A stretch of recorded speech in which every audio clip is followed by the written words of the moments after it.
Welcome back to Xylem learning. ഇന്ന് നിങ്ങളുടെ കൂടെയുള്ളത് അരുണിമ മിസ് ആണ് കേട്ടോ. അതാ മിസ്സിന്റെ എല്ലാ മക്കളും അല്ലെ വളരെ എക്സൈറ്റഡ് ആയിട്ടായിരിക്കും നിൽക്കുന്നുണ്ടാവുക. സ്കൂളൊക്കെ തുറക്കാൻ വേണ്ടി പോവാണ് അല്ലേ. അപ്പോൾ നിങ്ങൾക്കറിയാം സ്കൂൾ തുറന്നു കഴിഞ്ഞാൽ പിന്നെ അടിപൊളിയായിരിക്കും അല്ലേ. നിരവധി പരിപാടികൾ, നിരവധി ആഘോഷങ്ങൾ അല്ലേ, മുഴുവൻ മേളം തന്നെ ആയിരിക്കും. അപ്പൊ പ്രവേശനോത്സവം ഒക്കെ കഴിഞ്ഞ് കുറച്ച് ദിവസം കഴിഞ്ഞാൽ നിങ്ങളെ കാത്തിരിക്കുന്നത് സ്കൂളില് ചില ആഘോഷ പരിപാടികൾക്കായിരിക്കും. അപ്പൊ എന്ത് ആഘോഷ പരിപാടിയാണ് ഇനി സ്കൂളിൽ നടക്കാൻ പോകുന്നത് നിങ്ങൾക്കറിയാവോ? ജൂൺ 5 അല്ലേ നമ്മൾ എല്ലാവരും എന്ത് ചെയ്യുന്നുണ്ട്, ലോക പരിസ്ഥിതി ദിനമായിട്ട് ആചരിക്കുന്നുണ്ട്. അപ്പൊ അതിന്റെ ഭാഗമായിട്ട് തന്നെ ഒരുപാട് പരിപാടികൾ നമ്മുടെ സ്കൂളിൽ നടക്കാറുണ്ട്. അപ്പോൾ അതിൽ തന്നെ ഏറ്റവും ഇമ്പോർട്ടൻ്റ് ആയിട്ടുള്ള ഒരു പരിപാടിയാണ് ക്വിസ് മത്സരം, അതായത് പരിസ്ഥിതി ദിന ക്വിസ്. അപ്പൊ പലതരത്തിലുള്ള മത്സരങ്ങൾ ഉണ്ടാവും അല്ലേ. പെയിന്റിംഗ് കോമ്പറ്റീഷൻ ഉണ്ടാവും, പോസ്റ്റർ രചനാ മത്സരം ഉണ്ടാവും അല്ലേ. അതുപോലെ തന്നെ വളരെ ഇമ്പോർട്ടൻ്റ് ആയിട്ടുള്ള ഒരു മത്സരം തന്നെയാണ് ഈ ക്വിസ് മത്സരം എന്ന് പറയുന്നത്. അപ്പൊ പരിസ്ഥിതി ദിന ക്വിസിന് വേണ്ടിയിട്ട് നമുക്കൊന്ന് ഒരുങ്ങിയാലോ? ആദ്യമായിട്ടല്ലേ ഈ വർഷം നടക്കാൻ പോകുന്ന ഒരു വലിയ പരിപാടിയാണ്. അപ്പം അതിൽ തന്നെ നല്ല ഫസ്റ്റൊക്കെ വാങ്ങി സ്കൂളിൽ സ്റ്റാർ ആയി കഴിഞ്ഞാൽ അടിപൊളിയായിരിക്കില്ലേ. അപ്പം അതിന് വേണ്ടിയിട്ട് സഹായിക്കുന്ന കുറച്ച് ചോദ്യോത്തരങ്ങളുമായിട്ടാണ് മിസ് വന്നിരിക്കുന്നത്. അപ്പം എൻ്റെ മക്കൾ എല്ലാവരും റെഡിയല്ലേ? അപ്പം ടീച്ചർ ഓരോ ചോദ്യങ്ങളായിട്ട് ഇങ്ങനെ വായിക്കുന്നതായിരിക്കും. നിങ്ങൾ എന്ത് ചെയ്യുക, അതൊക്കെ ഒരു പുസ്തകത്തിലല്ലേ നോട്ട് ചെയ്ത് വെച്ചതിന് ശേഷം വീണ്ടും കാണുക. ഓക്കെ, അപ്പം നിങ്ങൾക്ക് എന്ത് ചെയ്യും, ഒരു ഐഡിയ ഏകദേശം കിട്ടും അല്ലേ, ഇങ്ങനെയൊക്കെയാണ് ഉണ്ടാവുക എന്നുള്ളത്. ചില മക്കളൊക്കെ ആദ്യമായിട്ടായിരിക്കും ക്വിസ് മത്സരത്തിന് പങ്കെടുക്കുന്നുണ്ടാവുക. അപ്പം കുറച്ചല്ലേ ചോദ്യങ്ങൾ നമുക്ക് എന്ത് ചെയ്യാം, പഠിക്കാം കേട്ടോ. റെഡി അല്ലേ എല്ലാവരും? അപ്പൊ മക്കളെ, കുറച്ച് ചോദ്യങ്ങളൊക്കെ അല്ലേ നിങ്ങൾക്ക് ചിലപ്പോൾ ടഫായിട്ട് തോന്നാം. കാരണം എന്താന്ന് വെച്ചാൽ നമ്മൾ ആദ്യമായിട്ടല്ലേ ഇതൊക്കെ പഠിക്കാൻ വേണ്ടി പോകുന്നത്, അതുകൊണ്ടാണ്. പക്ഷെ വളരെ ഇമ്പോർട്ടൻ്റ് ആയിട്ടുള്ള കുറേ ചോദ്യങ്ങളാണ് കേട്ടോ മിസ് ഉൾക്കൊള്ളിച്ചിരിക്കുന്നത്. അപ്പൊ നമുക്കൊന്ന് 1 by 1 ആയിട്ട് ഓരോന്നും നോക്കാം. അപ്പൊ ആദ്യത്തെ ചോദ്യം ഇതാണ്: പരിസ്ഥിതി സംരക്ഷണത്തിനായി ലോകത്ത് ആദ്യമായി രൂപീകൃതമായിട്ടുള്ള സംഘടന ഏതാണ്? അതായത് പരിസ്ഥിതി സംരക്ഷണത്തിന് വേണ്ടിയിട്ട് ലോകത്ത് ആദ്യമായിട്ടൊരു സംഘടന രൂപീകരിച്ചിട്ടുണ്ട്. ഏതാണ് ആ രൂപീകൃതമായിട്ടുള്ള സംഘടന എന്നുള്ളതാണ് ചോദ്യം. ആൻസർ അറിയുന്നവരൊക്കെ വേഗം തന്നെ ഒന്ന് കമന്റ് ചെയ്തേ, ഏതായിരിക്കും. അപ്പൊ ശരിയായിട്ടുള്ള ഉത്തരം എന്ന് പറയുന്നത് മിസ് ഇവിടെ എഴുതി കാണിക്കാം. Right answer is IUCN. എന്താ പറഞ്ഞിരിക്കുന്നത് മിസ്? IUCN.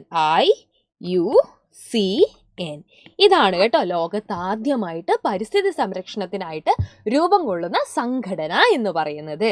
ഇതിന്റെ പൂർണ്ണരൂപം നിങ്ങൾക്കറിയാമോ?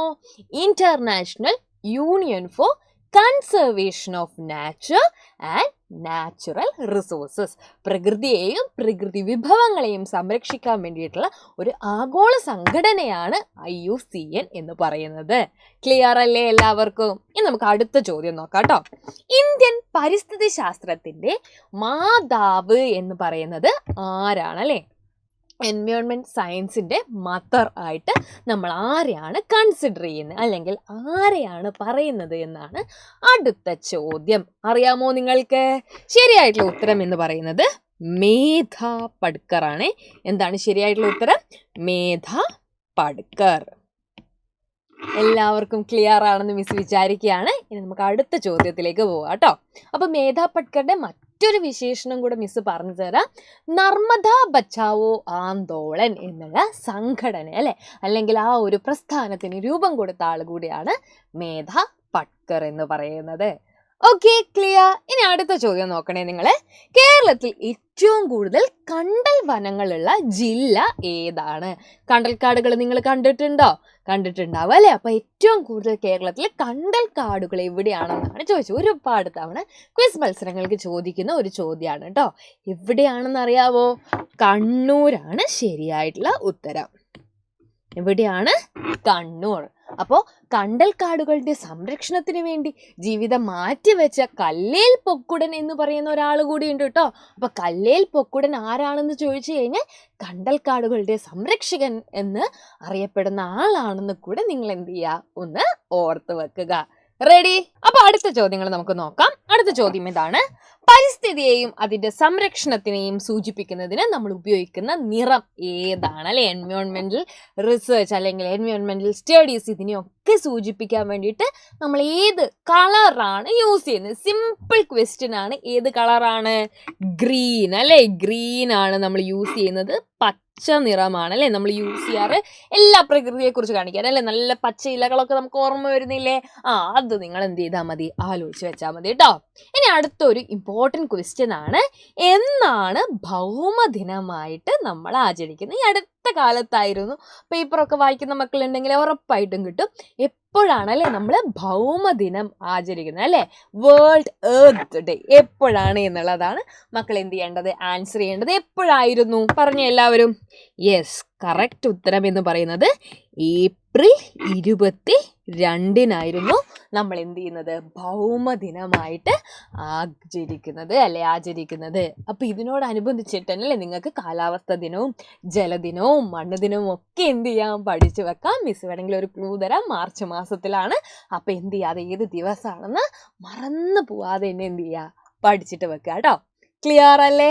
യെസ്. അപ്പൊ വളരെ കുറച്ച് ക്വസ്റ്റ്യൻസ് ആണ് നമ്മൾ ഇന്ന് പരിചയപ്പെട്ടത്. അപ്പോൾ വരും ദിവസങ്ങളിൽ കുറച്ചുകൂടെ ക്വസ്റ്റ്യൻസ് ഒക്കെ നമുക്ക് പരിചയപ്പെടാം.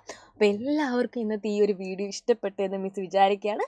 പുതിയ വീഡിയോ ആയിട്ട് വരുന്നതുവരെ എല്ലാ മക്കളും അടിപൊളിയായിട്ടിരിക്കുക. Love you all. ബൈ.